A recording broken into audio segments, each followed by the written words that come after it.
안녕하십니까. 트레이닝 아츠 티칭 마인즈로 웨스트민스터 소요리 문답을 함께 묵상하는 시간입니다.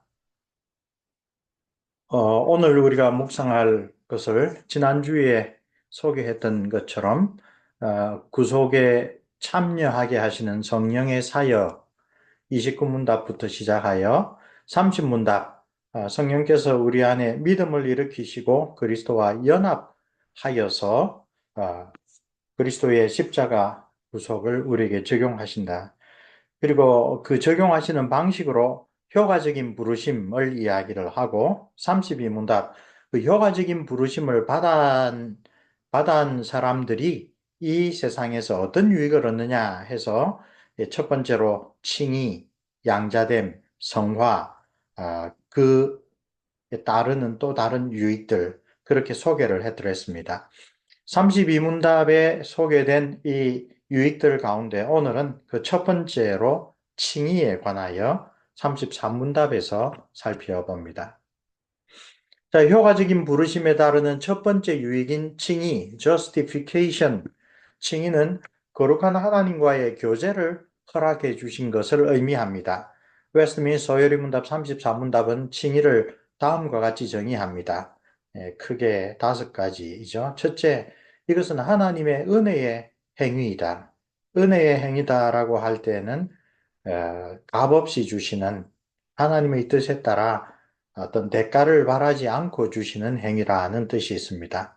그리고 그 칭의를 통하여 우리에게 행해 주시는 것은 우리의 모든 죄를 사면해 주시는 것, 용서해 주시는 것입니다. 그리고 우리가 하나님 앞에서 의롭다고 받아들여지는 것을 뜻합니다. 이런 칭의의 근거는 그리스도의 십자가의 의입니다. 그리스도께서 십자가로 이루신 온전한 의를 하나님께서 우리의 것으로 간주해 주심으로 우리가 칭의를 얻습니다. 근데 우리 편에서 보면 그 칭의를 얻을 수 있는 유일한 방법은 다른 어떤 선행이나 행위가 아니라 오직 믿음입니다.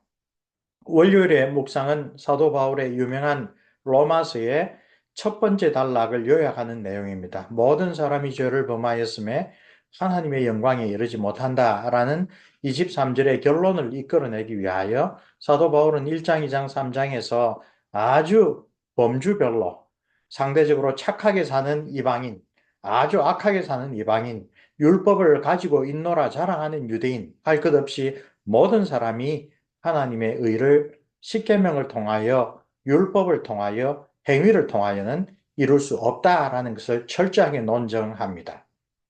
그리고는 유일하게 남아있는 길은 그리스도 예수 안에 있는 구속으로 말미암아 하나님의 은혜로서 자유롭게 의롭다 하심을 받는 그 길밖에 없다라고 이야기를 합니다.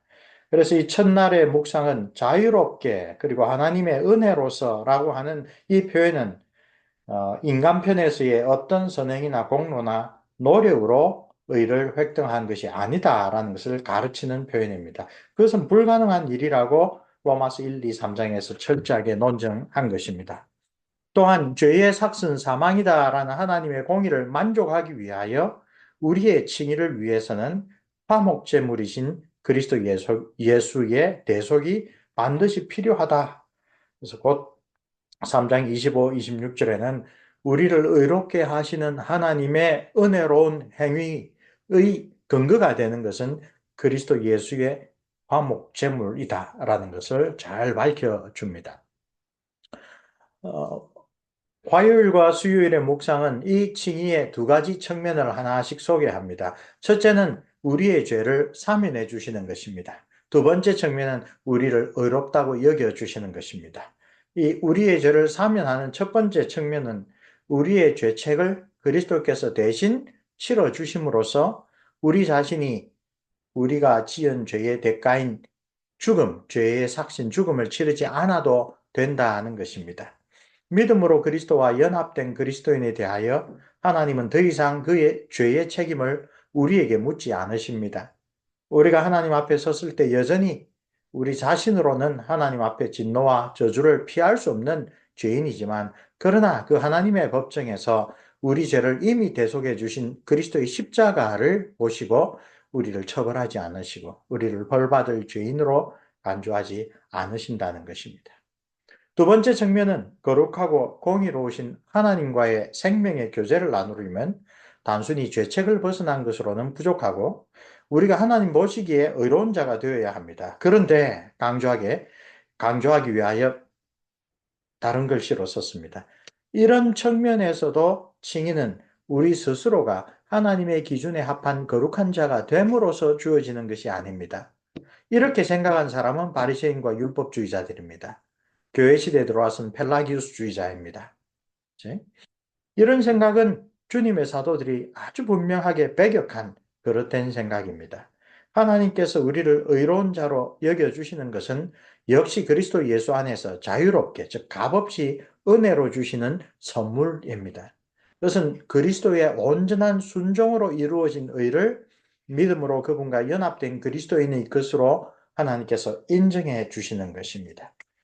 이것을 신학적인 용어로 전가, imputation이라고 하죠. 목요일과 금요일에 묵상에서 바로 그것을 구체적으로 이야기를 합니다. 고린도후서 5장 21절 첫째 요절입니다. 하나님이 죄를 알지도 못하신 이를 예수 그리스도를 우리를 대신하여 죄로 삼으신 것은 우리로 하여금 그 안에서 그리스도 예수 안에서 하나님의 의가 되게 하려 하심이라. 이 구절은 하나님 앞에서 우리 자신은 결코 의롭지 않으며 우리 스스로의 노력으로는 결코 의롭게 될 수 없는데 어떻게 하나님께서 우리를 의롭게 받아 주실 수 있는지를 가르쳐 주는 구절입니다. 그것은 그리스도의 의를 우리에게 전가해 주심으로 가능합니다. 목요일의 묵상은 그 전가의 개념을 우리 자녀들이 알아듣기 쉽게 풍성한 잔고가 남아있는 그리스도의 은행 계좌에 빚으로 가득하여 스스로는 공경을 탈출할 수 없는 우리의 이름을 첨가해 주셔서 우리가 그 풍성한 그리스도의 은행 계좌를 우리의 것처럼 사용할 수 있게 되는 것이다 라는 비유로 설명합니다. 정가의 교리와 비교할 때 이 비유는 그리스도의 것을 우리의 것으로 여겨주신다는 점에서 근본적으로 동일한 의미를 전달해 줍니다. 그러므로 사람이 의롭다 하심을 얻은 것은 율법의 행위에 있지 않고 믿음으로 되는 줄 우리가 인정하노라. 금요일의 요절 로마서 3장 28절에서 하나님께서 죄인을 의롭다고 받아주시는 유일한 방법은 믿음이라고 단언합니다. 일반적으로 의롭다고 평가받기 위하여 우리가 행하는 모든 종류의 선행은 하나님 앞에서는 불충분하며 그것으로는 의롭게 되기가 불가능합니다. 오직 믿음을 통하여 우리가 그리스도와 연합될 때 그분의 온전한 의가 우리의 것으로 여겨지는 이런 방법으로 하나님께서 죄인인 우리를 그리스도 안에서 의로운 자로 여겨주시는 것입니다. 토요일의 묵상은 구약의 아주 대표적인 칭의에 관련된 하나의 사례를 제시합니다. 구약의 선지자 스가랴는 그가 본 환상을 통하여 하나님의 칭의가 자유롭게 은혜에 의하여 주시는 선물이라는 사실을 생생하게 가르칩니다. 그의 비전에는 구약 이스라엘 백성을 하나님 앞에서 중보해야 할 거룩한 대제사장 여호수아가 등장합니다. 존귀하고 거룩한 직분을 맡고 있지만 여호수아는 거룩하신 하나님 앞에서 더러운 의복을 입은 자로 묘사됩니다. 하나님께서 그의 더러운 옷, 곧 죄악을 아름다운 옷으로 갈아입혀 주시고 정결한 관을 그 머리에 씌워 주셨다고 이야기를 합니다. 본래 대제사장이 1년 한 차례 하나님의 존전, 지성소에 들어갈 때 그 머리에는 관을 쓰고 거기에 앞에 여호와께 성결이라는 히브리어를 새겼죠. 그 자신이 결코 하나님 앞에 의로워서 들어갈 자격을 얻은 것이 아닙니다. 하나님께서 그를 긍휼하게 도와주신 것이죠. 이 비전은 이 대제사장 여호수아 개인의 체험으로 그치는 것이 아니라 하나님의 모든 언약 백성의 영적 현실에 대한 중요한 교훈을 전해주기 위한 것입니다. 이 세상의 상대적인 기준에 따르면 거룩하고 의로운 그 어떤 사람이라도 하나님 앞에서는 죄악으로 더러워진 존재에 불과합니다. 오직 하나님께서 성육신하신 성자 예수 그리스도의 구속의 사역을 통하여 그의 언약 백성들을 거룩하신 하나님과 영생의 교제를 나눌 수 있는 주로 만들어 주시는 것입니다. 그것이 바로 칭의라는 선물입니다. 값없이 자유롭게 주시는 은혜의 선물이며 오직 믿음으로 그리스도와 연합된 자들만이 누릴 수 있는 특권입니다. 이 은혜의 복음이 신약 성경의 핵심 교훈입니다. 그리고 10월 달이죠. 종교개혁 기념주일이 있는 달입니다. 종교개혁을 통하여 다시 회복한 것이 바로 이 하나님께서 우리를 값없이 자유롭게 은혜로 의롭게 여겨주시는데 그것은 그리스도의 십자가 공로를 우리의 것으로 인정해 주시기 때문이다 라고 하는 이 사도 바울의 은혜의 복음을 마틴 루터 선생을 비롯한 주의 종들이 다시 발견하고 분명하게 선포한 것이 종교개혁의 핵심 의의입니다. 아래 보면 13세기 로마 가톨릭의 교황 가운데 가장 권세가 높았고 영광을 누렸던 이노켄티우스 3세가 29살에 추기경 시절에 썼던 인간 조건의 비참함에 관하여 라고 하는 유명한 책입니다. 19세기까지 20세가 거듭 반복할 정도로 아주 장기적인 베스트셀러였습니다. 13세기 작품인데도 아직 500세 이상의 카피가 남아있는 보기 드문 작품입니다. 여기에서 로마 가톨릭을 대표하는 이 교황은 하나님 앞에서 원죄와 자범죄로 죄인으로 비참한 삶을 살 수밖에 없는 인간에게 오직 유일한 탈출구는 교회가 제공해주는 은혜의 수단들, 칠성례, 그리고 그 칠성례의 효력은 그리스도의 남은 공로, 또 성자들의 남은 공로를 교회의 보화 창고에, 하늘의 보화 창고에 있는 것을 교회가 베드로에게 주신 열쇠의 권한으로 써서 그렇지 못한 사람에게 나누어 주는 것이다. 교회에 절대적으로 충성해라 라고 가르쳤습니다. 그리고 그 가운데 핵심적인 것, 교회 성사를 보면 우리가 죄를 지으면 예수 그리스도의 십자가 은혜로 깨끗이 사해지는 것이 아니라 이 세상에서 지은 죄에 대한 보속을 참회를 통하여 선행을 하여 다시 씻어야 된다라고 가르쳤습니다. 그리하여 중세 말까지 경건한 그리스도인들은 끊임없이 내가 평생 행했던 착한 일과 악한 일, 그 가운데 어느 것이 더 많으냐를 고민하면서 마지막 죽는 순간에도 내가 천국 갈 수 있을까, 연옥에 갈까, 그렇게 두려워하는 마음으로 죽었죠. 마음에 참된 평강이 없었습니다. 하나님의 은혜가 주시는 샬롬을 누리지 못했습니다. 오히려 로마 가톨릭은 하나님 앞에서 죄인된 내가 받아야 될 형벌을 두려워하는 마음으로, 하나님을 두려워하는 마음으로 사는 것, 그것이 경건의 기초라고 가르쳤습니다. 루터 역시 수도사 시절까지는 그런 식의 중세 가톨릭의 경건을 배웠죠. 그래서 교회가 하라는 모든 일을 최선을 다하여 했습니다. 그러나 그것이 결코 참된 구원의 은혜, 신앙의 확신을 주지 못하고 1512년부터 성경을 열심히 묵상하고 비텐베르크 대학에서 가르치는 가운데 성령께서 그에게 하나하나 로마 가톨릭의 잘못된 가르침에 벗어나서 예수 그리스도의 십자가 복음에 근거한 사도들의 참된 복음을 깨우치게 되었습니다. 그것이 분명하게 드러난 것이 1518년 4월에 하이델베르크 총회, 자기가 속한 수도원 총회에서 발표한 28개의 명제들입니다. 이 명제들에서 십자가의 신학이라는 것이 분명히 드러납니다.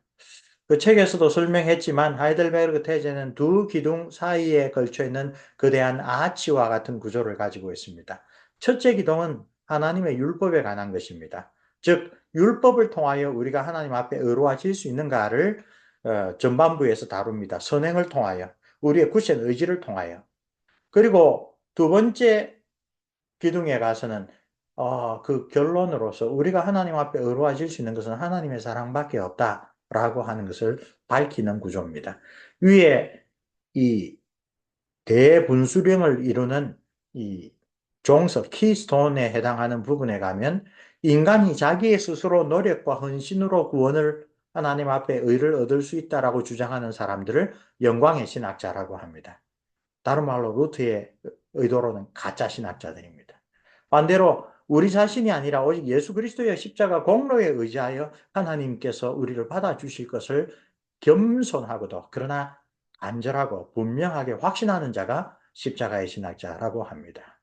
자, 첫 번째 기둥을 봅시다.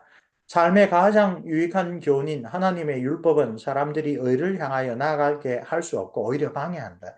율법을 알면 우리가 하나님 앞에 죄인이라고 하는 사실을 깨닫습니다. 그러나 사람들이 이 정도로 깊이 있게 율법을 통하여 자기 자신을 하나님이 보는 눈으로 통찰하지 못할 때 보통은 착한 일을 하는 사람, 선한 일을 많이 하는 사람, 그런 사람들은 정말 더 의롭다라고 일반적으로 생각하는데 그러나 하나님 앞에서는 그것은 십중팔구 죽을 죄들이다. 그런 이야기를 합니다. 오히려 십계명을 통하여 우리의 죄가 얼마나 많은지를 깨닫고 우리 스스로는 결코 하나님 앞에 인정받을 수 없습니다. 라고 생각하고 죄악을 아주 무서워하고 두려워할 때 그는 하나님의 은혜로 그 죄에서 노임을 얻을 수가 있다라고 12명제에서 이야기를 합니다.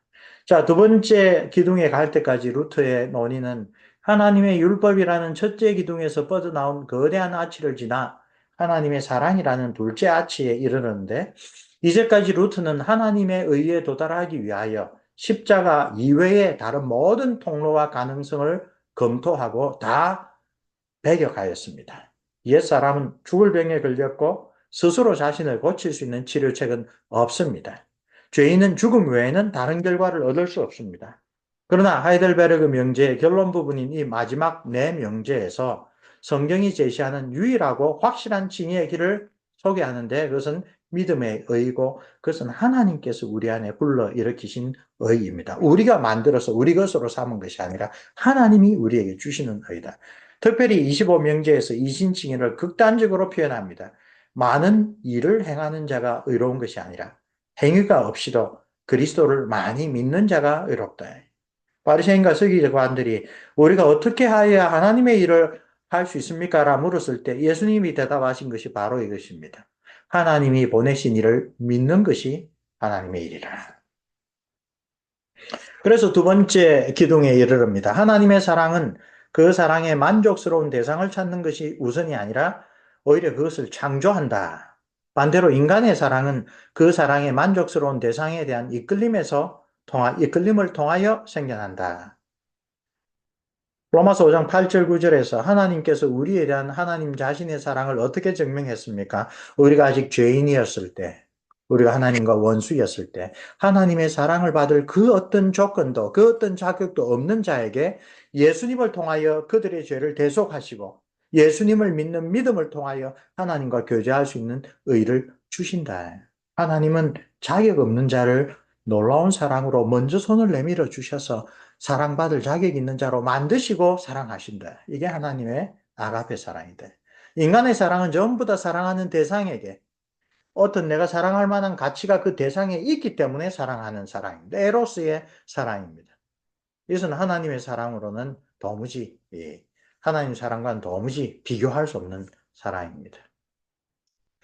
이제 이 28개의 명제의 마지막 명제에서 우리는 하이델베르그 명제라는 큰 아치의 다른 편에 도달합니다.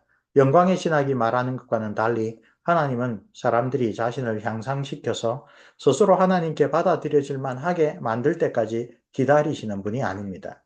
사람들이 하나님께 인정받을 만한 공로를 쌓기를 기다렸다가 그런 선한 사람들을 받아주시는 분이 아닙니다. 성경이 계시하시는 하나님은 오히려 악하고 선이 결핍된 자들에게 먼저 선을 수여하시는 분입니다. 성경은 사랑에 대한 인간의 관점을 완전히 뒤집어 놓습니다. 하나님의 놀라운 사랑을 겸손히 받아들이는 길 외에는 칭의에 이르는 다른 길이 없다.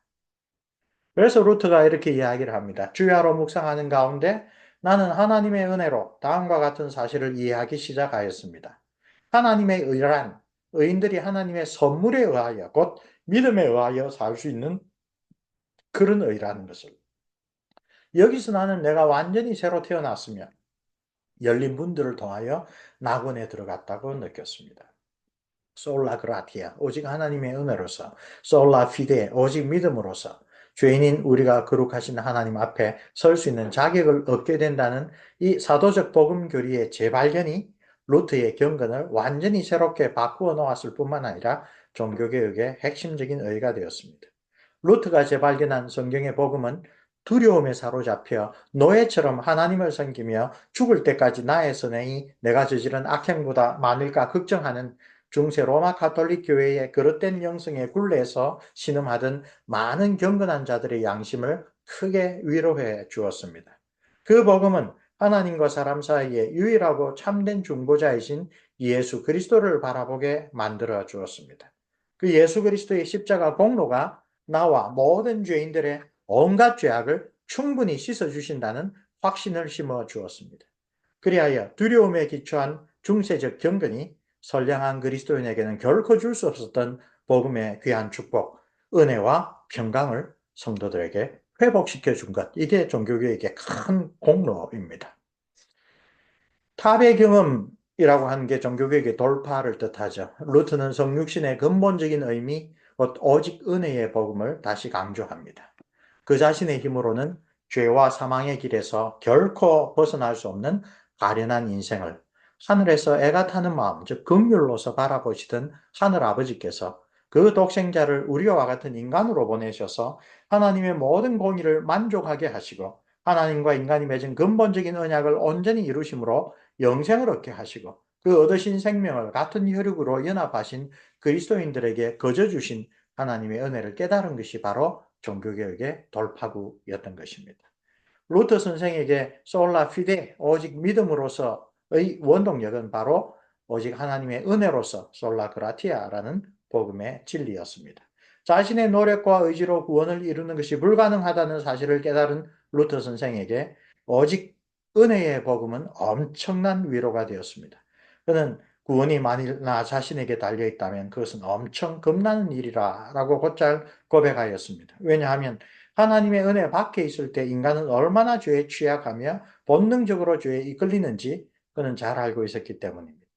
그러나 나의 구원이 나 자신에게 달려있지 않고 오직 하나님의 은혜에 달려있다는 사실은 죽음을 앞두고 자신을 돌아볼 때에도 여전히 무수한 잘못과 결핍이 있음에도 불구하고 우리의 구원을 확신하고 자기의 영혼을 평안히 하나님의 손에 맡길 수 있게 해 줍니다. 죄로 인하여 양심의 고통을 당하던 그 시대의 많은 신실한 하나님의 자녀들에게 이런 샬롬, 하나님과의 평강을 회복하게 해준 것이 루터 선생을 비롯한 하나님의 말씀의 종들이었습니다. 바로 이런 복음에 대한 재발견으로 오늘 우리가 묵상하고 있는 웨스트민스터 요리문답에도 칭의에 대하여 성경적이고 올바른 정의를 우리와 우리 자녀들에게 가르쳐 주는 것입니다. 자, 오늘 묵상은 여기서 마치겠습니다.